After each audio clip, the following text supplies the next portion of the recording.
आप देख रहे हैं सिटी इंडिया न्यूज़ चैनल हक की आवाज़।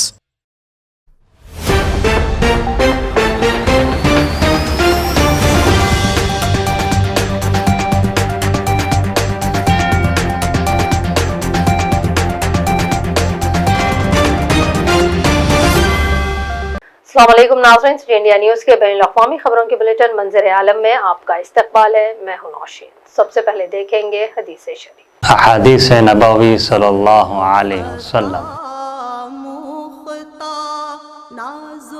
कुन फिद दुनिया कअन्नका गरीबुन औ आबिरु सबील, बुखारी व मुस्लिम। दुनिया में ऐसा रहो जैसे कोई मुसाफिर या राहरो रहता हो।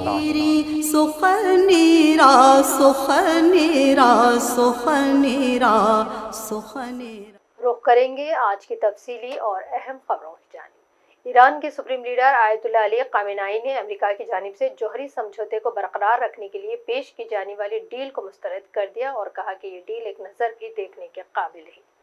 अमेरिका ने वियना में गैर रस्मी बातचीत में ईरान को इस नई डील की पेशकश की है। अमेरिका उन मुज़ाकरात में बराह रास्त शरीक नहीं और वो बिलवास्ता तौर पर ईरान और आलमी ताकतों के दरमियान मुज़ाकरात में हिस्सा ले रहा है। आयतुल्लाह अली ख़ामेनी ने ईरान में रमज़ान के आगाज़ के मौके पर एक नशरी तकरीर में कहा, अमेरिका बिलकुल तौहीन आमेज़ और मुतकब्बिराना अंदाज में पेशकश करता है जो देखने के काबिल भी नहीं होती है, लेकिन इन्हें ईरान के मुज़ाकरातकारों पर एतमाद है। इन्होंने अमेरिका पर तनकीद करते हुए खबरदार किया कि अब वक्त इसके हाथ से निकलता जा रहा है, मुज़ाकरात को तकरीबी नहीं बनना चाहिए। ख़ामेनी ने कहा कि मुज़ाकरात ऐसे नहीं होने चाहिए कि वो तूल पकड़े और उनमें फ़रीक़ों को उलझा दिया जाए। ये अमल मुल्क के लिए नुकसानदा साबित होता है। यहाँ आपको बता दें कि ईरान ने आसिफ यूरानियम को 60% तक मसवा अफज़ोदा करने का ऐलान किया है और इसने वियना में कायम जौहरी तवन्नाई के आलमी इदारे IAEA को इसके बारे में मुतला किया है। वियना में जारी मुज़ाकरात में 2015 में ईरान और आलमी ताकतों के दरमियान तयशुदा जौहरी समझौते की बहाली और इसमें अमेरिका के दोबारा शमूलियत के बारे में गौर किया जा रहा है।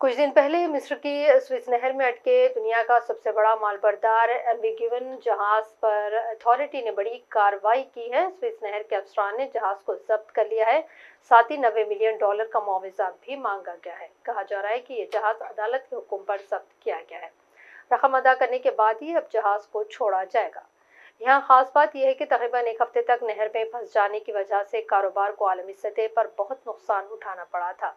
गुज़िश्ता मार्च एवर गिवन जहाज मिस्र के स्विस नहर में तकरीबन एक हफ्ते तक फंसे रहने के बाद इसे मालबरदार जहाज को हटाया गया था, जिसके साथ ही इस नहर में जहाज़ों की आमदरफ्त दोबारा शुरू हुई थी। इसी बीच मिस्री सदर के सलाहकार ने ये इत्तला दी कि जहाज का नाम MV एवर गिवन है, जो तकरीबन 400 मीटर लंबा और 59 मीटर चौड़ा था। ये मालबरदार जहाज चीन से नीदरलैंड की जानिब जा रहा था। स्विस नहर में इस जहाज के फंसने से कम से कम 367 जहाज फंस गए थे और रास्ता खुलने के बाद ही ये जहाज यहाँ से गुजर पाए थे। इस दौरान मिस्र को भी हर दिन 12 से 15 मिलियन डॉलर का नुकसान उठाना पड़ा। स्विस नहर अथॉरिटी के सरबराह उसामा रबी ने अल अहराम न्यूज़ को बताया कि 90 मिलियन मुआवजे की अदम अदायगी के वजह से भी एवर गिवन को जब्त कर लिया गया है। अगरचे इस दौरान रबी ने जापानी मालिकान का नाम नहीं लिया, लेकिन अथॉरिटी के दीगर जराए ने AFP को बताया कि कंपनी, इंश्योरेंस कंपनी और नहर अथॉरिटी के माबीन बातचीत लगातार जारी है। The negotiations are continuing. There are still many points of stumbling block with the company and the insurance starting with the sum. A source within the SCA confirmed to media that negotiations within the Japanese company Sho Kaisen, owner of the ship, and insurance companies, quoted Tuesday by Al Ahram, the admiral indicated that his country wanted a payment of $900 million. The amount corresponds, according to the same source, to losses caused by the boat to the authority, in addition to its refloating and maintenance operations. Traffic on the canal, which account for more than 10% of world trade, resumed on March 29 after the ship was refloated with the help of international experts. More than 400 ships had been stranded north and south of the isthmus for 6 days, forming gigantic traffic jams. Flying the Panamanian flag, the ship, which is equivalent to 4 football fields, has since been stationed in the Great Amery Lake in the middle of canal. According to SCA, Egypt lost between $12 million and $15 million per day the canal was closed. One of its main sources of income, the passage brought in around $5.7 billion in Cairo in 2019 to 2020. According to Insur Alliance, each day of downtime resulted in overall losses of $6 to $10 billion. Mogadishu Somalia की राजधानी Mogadishu के नज़दीक सड़क के किनारे हुए बम धमाके में कम से कम 17 लोगों की मौत हो गई है। मकामी मीडिया की इत्तलात के मुताबिक धमाके में 2 लोग जख्मी भी हुए हैं। धमाके की जद में एक बस के आने की भी इत्तला है। मोगादिशु से जनूबी शोबेले इलाके की जानिब ये बस जा रही थी। इस हमले के लिए शिद्दत पसंद तंजीम अल-शबाब को जिम्मेदार ठहराया जा रहा है। मशरक़ी अफ्रीका में सरगर्म अल-शबाब सोमालिया में हुकूमत के खिलाफ तवील अरसे से मुहिम चला रहा है। ये तशद्दुद पसंद तंजीम सोमालिया में शरई कानून नाफिज करना चाहती है।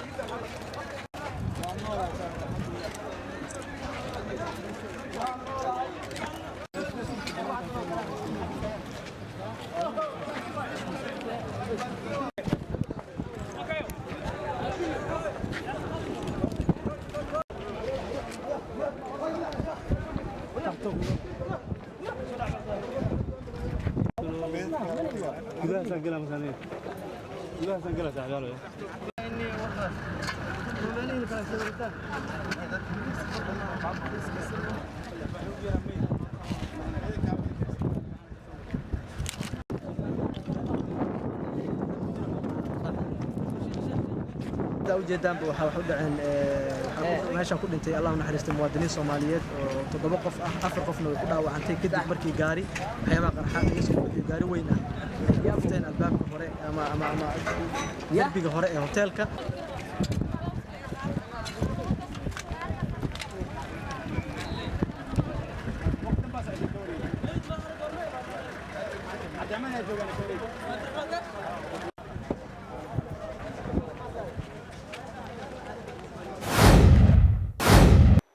अक़वाम मुत्तहिदा ने म्यांमार के सिक्योरिटी फोर्सेस से बच्चों के तशद्दुद से बचने की अपील करते हुए उन्होंने कहा कि फरवरी में फौजी बगावत के बाद से कम 51 बच्चे हलाक हो चुके हैं।